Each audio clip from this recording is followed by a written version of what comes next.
여러분은 지금 참여미디어연구소 박민 소장이 진행하는 사람과 사람을 듣고 계십니다. 네, 21대 국회의원 당선자 인터뷰 김제 부안선거구의 이원택 당선자 스튜디오에 모셨습니다. 어서 오세요. 예, 안녕하세요. 네, 김제부안의 이원택입니다. 꿈을 이루신 거죠? 예, 그렇습니다. 네, 예, 꿈을 이루신 소감 한 말씀. 예, 너무나 기쁘기도 합니다. 김제부안 또 부안 김제 주민 여러분의 지지와 성원 정말 감사하고요. 그러나 또 사명감과 무거운 책임감도 느끼고 있습니다. 그래서 네. 김제부안의 미래로 희망으로 보답할 예정입니다.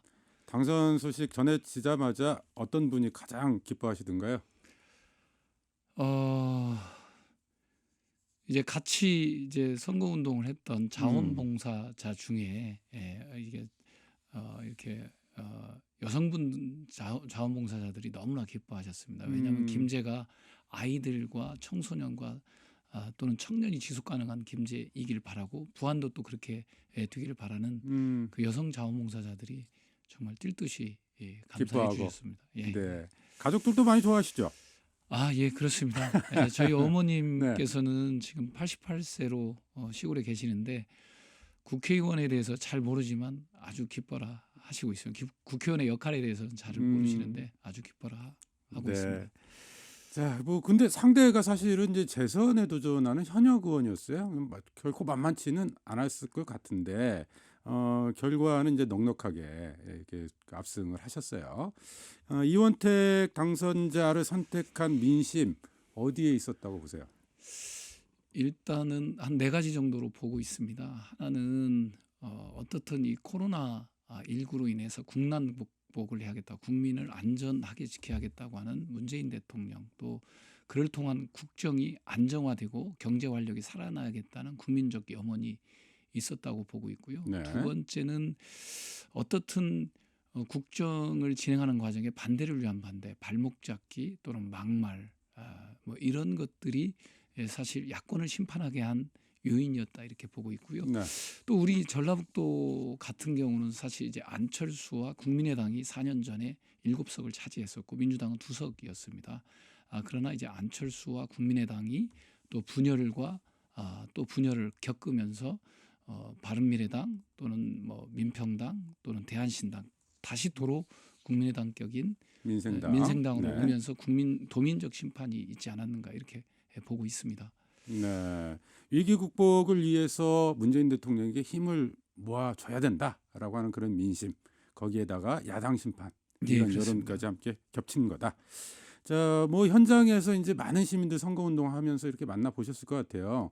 그동안 뭐 공직 활동도 하시고 청와대에도 계시고 하셨지만 이렇게 많은 시민들 직접 대면하신 건 처음이시죠? 예, 그렇습니다. 네, 예. 어떤 생각들이 먼저 드시던가요? 제가 지금도 귓가에 쟁쟁한 건 뭐 어르신들 또는 뭐 지역에 계신 지도자님들께서 제발 좀 싸우지 좀 마라. 싸우지 좀 마라. 예, 제발 싸우지 좀 마라. 정말 국민을 위해서 일하는 국회가 필요하다. 요 얘기하고요. 또 제가 귓가에 쟁쟁한 건 가끔 말씀드리는데 어느 경로당에 가시면 거기에 계신 이제 어르신들께서 할머니 할아버지께서 말씀하시는 게 우리 아이들이 사라진 지 오래다. 우리 청소년이 우리 마을에서 사라진 지 오래다. 청소년과 젊은 친구들이 돌아올 수 있는 고향으로 좀 만들어야 되는 거 아니냐. 우리는 이렇게 가도 되지만 우리 고향이 젊음이 지속될 수 있는 고향으로 만들어야 된다. 이런 목소리가 지금도 저는 귓가에 쟁쟁합니다. 제발 싸우지 좀 마라. 우리 아이들을 다시 볼 수 있는 예. 그런 고향을 만들어 달라.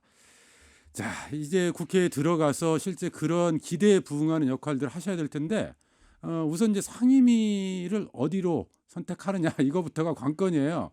일단 희망하시는 상임위는 어딘가요? 고민이 좀 많습니다만 김제 부안은 농업과 바다를 끼고 있는 곳이어서 일단 농해 수위를 희망하고 있습니다.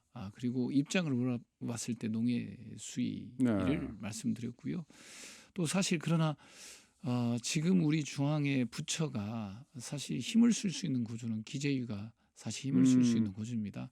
현안을 풀어가는 데는 각 부처가 좋겠지만 일정 액수의 큰 중간 이상의 어떤 사업을 벌일 때는 기재위가 상당히 중요하다고 보고 있습니다. 그래서 기재위도 뭐 이지망 정도 생각하고 있고요. 또 뭐 이제 우리 이 부안과 김제의 이렇게 도로 여건이라든가 교통망 네. 체계가 안 좋은 상황입니다. 그래서 국토교통위도 생각하고 있고 또 새로운 산업 생태계를 하려면 산자위 뭐 이 정도 범위에서 고민하고 네. 있는데 일지망은 농해수위 지금 검토하고 있습니다. 물론 상임위 배정이라는 게 희망대로 가는 건 아니기 예, 때문에. 그렇습니다. 이제 네. 예, 또 의원님들하고 우리가 전라북도 9명이 민주당 9명이 원팀이 돼서 가려면 각자의 희망과 또 전체적인 대응 능력을 확보하기 위해서 또 양보와 희생도 필요한 지점이 있다고 보고 있습니다. 네. 사실은 이제 선거 과정에서 내거셨던 여러 정책이나 공약들이 있습니다만 눈에 띄는 것이 지방소멸 방지를 위한 이 특별법 제정 좀 이런 부분들이었거든요. 예, 그렇습니다. 사실 이제 그런 부분들이 필요하다라고 하는 것을 평소에 좀 많이 그러니까 느끼셨던 거잖아요. 예, 그렇습니다. 제가 청와대 균형발전 비서관실에서 일을 했고 국가균형발전위원회랑 같이 일을 했었습니다. 근데 균형발전 특별법이 있는데 이 균형발전 수준에서 지금 인구 10만 미만의 소도시를 대응한다는 것은 사실 시간이 흘러갈수록 자연히 소멸돼가는 그렇게 방치하는 수준이다라고 저는 봤습니다. 그래서 인구 감소와 지방 소멸을 막기 위해서는 인구 10만 미만에 대해서 김제시 재원만으로 또 부안군 재원만으로 또 전라북도 재원만으로 우리가 살릴 수가 없습니다. 적정 인구와 적정 인프라 또 적정한 산업 생태계를 구축해 줘야 하는데 이건 국가가 국정운영의 패러다임을 바꾸지 않으면 또 정부와 전라북도와 일선 시군이 어떤 이렇게 소도시를 살리기 위한 정책적 판단을 내리지 않으면 불가능하다. 네. 근데 지금의 균형 발전은 수준으로는 접근했다가는 사실 대도시 중심의 행정 수요를 편입해가는 수준으로 끝날 거다. 저는 그래서 인구 감소, 지방 소멸을 막기 위한 어떤 정부 차원의 결단과 판단이 필요하다고 보고 그걸 네. 이끌어나기 위해서 특별법을 매개체로 해서 가고 있는 겁니다. 네. 그러면 가장 큰 뭐 핵심을 꼽는다면 어떤 거예요? 법안 내용에 뭐가 들어가는 겁니까? 일단 이렇게 됩니다. 첫 번째는 인구가 이렇게 뭐 10만 미만인 네. 도시에서는 사실 지금 소도시의 젊은 친구들은 자기가 홀로서기하거나 자기 가족 차원에서 홀로서기에서 하는 겁니다. 그래서 가업을 이어받던 가업농을 하든 또는 창업을 하든 어느 직장을 다니든 근데 직장이 사실 소도시에는 많지 않은 거죠. 그러니까 네. 자기 진로를 자기 지역에서 개척하기가 참 쉽지 않습니다. 노력하다가 실패하면 바로 이제 인근의 도시 근로자로 갈 수밖에 없는 거죠. 전주로 가거나 대전으로 가거나 광주로 가거나. 그래서 자기 지역에서 도전과 실패 또 성공 이 과정에 리사이클에 이걸 지원하고 상담해 줄 수 있는 네. 청년 전담 조직이 필요하다고 봅니다. 음. 이건 행정과 청년들 사이에 중간에서 예를 들면 국가 지원책에 도지 원책에 네. 시군 지원책을 매칭시킬 수 있는 그런 점단 조직이 청년들이 소도시에서 젊음을 지속 가능에 하나 필요할 것 같고요. 두 번째는 이 젊은이들이 지속할 수 있는 문화 인프라가 필요합니다. 네. 예를 든다면 젊은이들이 놀기 위해서 또 큰 도시로 나가지 네. 않습니까? 그래서 문화, 보건, 의료, 관광, 교육, 체육 여러 가지 적정 수준, 최고의 수준은 아닙니다. 적정 수준의 인프라가 필요하다는 거죠. 근데 네. 이 시군은 시장이 이제 축소돼 있습니다. 시장이 빈약하기 때문에 음. 민간 시장에서 이걸 구축한다. 수익이 안 나면 구축할 수가 시장에 없습니다. 맡겨놓을 수가 없다. 예, 그렇죠. 네. 일정하게 공공이 개입하고 시장과 함께 협업할 수 있는 이런 인프라를 구축하지 않으면 청년들이 여기 있을 수가 없는 거예요. 재미가 네. 없고 또 만날 친구들도 있고 사귀할 사람도 있는데 네. 그러는 것이 빈약해지는 거죠. 그러니까 이제 전주로 가거나 익산으로 가거나 군산으로 가거나 아니면 다른 타도로 갑니다. 그래서 적정 수준의 인프라를 구축하는 게 필요하고 이제 세 번째가 사실 이제 조금 이 부분은 각 시군의 내발적 네. 발전 전략과도 연결돼 있고 새로운 산업 생태계를 구축하는 것을 이건 정부와 도가 광역도가 함께 해주지 않으면 시군 자체로는 안 됩니다. 이런 것을 정부가 이렇게 전국적 조감 속에서 단계적 추진을 할 수 있는 결단을 내리도록 하는 게 네. 예, 아니 근데 필요하다고 그 내용들을 좀 들어보면 물론 이외에도 다른 내용들이 들어 있겠습니다만 꼭 뭐 법을 만들어서 해결해야 될 문제는 아닐 수도 있을 것 같아요. 정부 차원의 결단을 내리면 정책적으로도 접근할 수 있는 문제 아닌가요? 예, 이제 정책적으로도 네. 접근할 수 있습니다. 그러나 이제 예를 든다면 뭐 국토부다 또는 농식품부다 또는 산자부다 각 부처가 이를 추진할 때 법적 근거를 가지고 하는 거거든요. 왜냐하면 이게 제가 말씀드리지만 지방세 구조도 좀 바뀌어야 되고요. 네. 또 인센티브도 줘야 되고요. 그런 여러 가지가 종합적으로 가야 되기 때문에 그다음에 아까 이제 민간 시장이 위축돼 있기 때문에 공공이 뛰어들어야 하거든요. 공공이 뛰어들 수 있는 근거도 마련해야 되고 알겠습니다. 여기에 대한 재원 투자도 보장이 돼야 됩니다. 중앙 정부에 이게 음, 여러 가지가 복잡하게 엮여 있는 겁니다. 몇 가지 상징적인 이제 사례를 들어주셨습니다만 그것은 전반적으로 말씀하신 재원 구조까지 포함한 예, 종합적인 대응들이 좀 필요하기 때문에 이건 법으로 예, 해결해 예, 나가야 된다. 알겠습니다. 자, 이 개헌 논의도 좀 되고 있고요. 지방분권 지역 균형 발전 이끌기 위한 이런 개헌 필요하다 이런 이야기도 오랫동안 되어 왔는데 함께 좀 논의가 되면 좋겠네요. 예, 네. 예, 그렇습니다. 뭐 네. 개헌은 여러 각도에서 필요하다고 보고 있습니다. 우리나라의 권력 구조를 바꾸는 문제 또는 헌법 정신의 뭐 5.18 광주화 민주 정신을 담는 문제 또는 동학의 정신을 담는 문제 또 뭐 농업의 가치를 담는 문제에서부터 시작해서 권력 구조, 뭐 행정 체계를 개편하는 여러 가지가 한번 담론으로 논의될 필요가 있다고 보고 특히 이제 그 균형 발전 차원에서는 지금도 일선 시군을 지방자치 단체로 규정돼 있습니다. 네. 지방 정부가 아니거든요. 그러니까 지방 정부로 인정하고 그러면 자치 입법권, 그다음에 자체 네. 조세권 또 자체 재정권 이런 것들이 행정권 이런 것들이 보장될 수 있는 체제로 전환이 돼야 된다고 보고 있습니다. 네. 자, 지역 현안도 좀 여쭤봐야 될 것 같아요. 일단 새만금 해수 유통과 관련해서는 다소 신중한 입장을 보이셨어요. 지금 민주당 의원들이 대부분 이제 같은 의견을 공유하시던데 군산의 이제 새로운 신영대 당선자만 즉각 해수 유통 필요하다 이런 입장인 것 같고, 근데 너무 신중한 거 아니냐? 좀 새만금 사업에 대해서는 대대적인 좀 발상의 전환, 접근의 전환 이런 거 필요하지 않느냐 이런 지적이 있거든요. 예, 예, 예. 네. 그 부분과 관련해서는 신중한 게 아니라 이제 신중한 게 아니라 지금 현재 그 정부의 법적 행정적 절차를 존중하면서 이를 추진할 거냐 말 거냐가 문제입니다. 지금 이제 2단계 수질 평가가 지난 10년간 올해 정부 절차가 9월 달에 용역 결과 수질 용역 결과가 나오고 전문가 검증을 거쳐서 최종 정부가 연말이나 연초쯤 방침을 정할 걸로 보고 있습니다.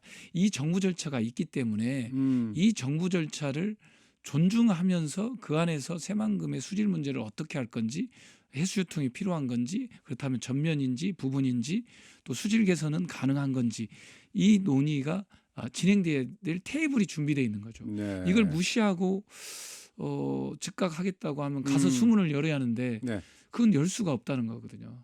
정부가 동의하지 않는데 그 수문이 열리겠습니까? 네. 열려라 수문해서 열리지 않는다고 보고 있습니다. 일단은 지금 예정되어 있는 일정 최소한 9월 용역 결과 이것들은 지켜보고 거기에 따라 정부가 어떻게 결정하는지 이것을 좀 함께 할 필요가 있다. 보조를 맞출 필요가 그렇죠. 있다. 그런 네. 절차 속에 들어가서 예를 든다면 뭐 그걸 지켜보고 네.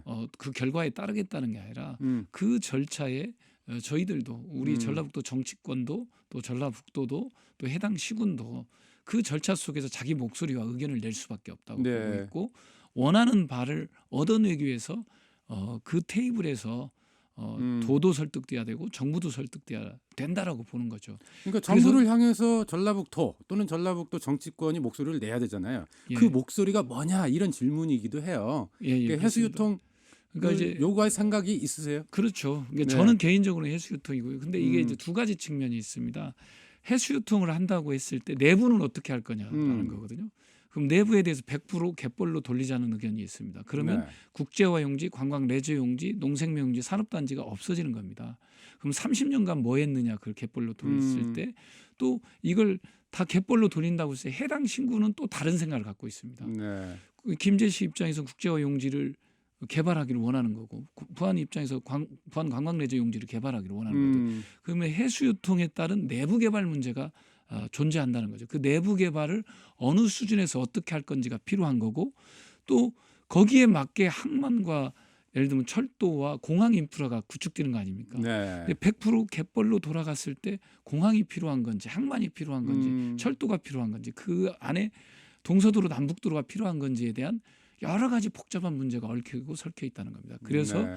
해수유통과 내부 개발이 연관돼 있고 또 해수유통과 담수화 문제가 연관돼 있기 때문에 이 부분을 즉각 해수유통을 주장이 속 시원하고 편하지만 이런 복잡한 요소들을 고려해서 정답을 찾아가야 된다라고 네. 보고 있는 겁니다. 예. 사실 뭐 이원택 당선인이야 그동안 청와대에서 이 새만금 문제를 주로 담당을 좀 해오셨기 때문에 누구보다도 좀 관련한 내용들을 속속들이 알고 계실 것 같아요. 그런 예, 고민도 예, 좀 많이 그렇습니다. 하셨을 것 같고.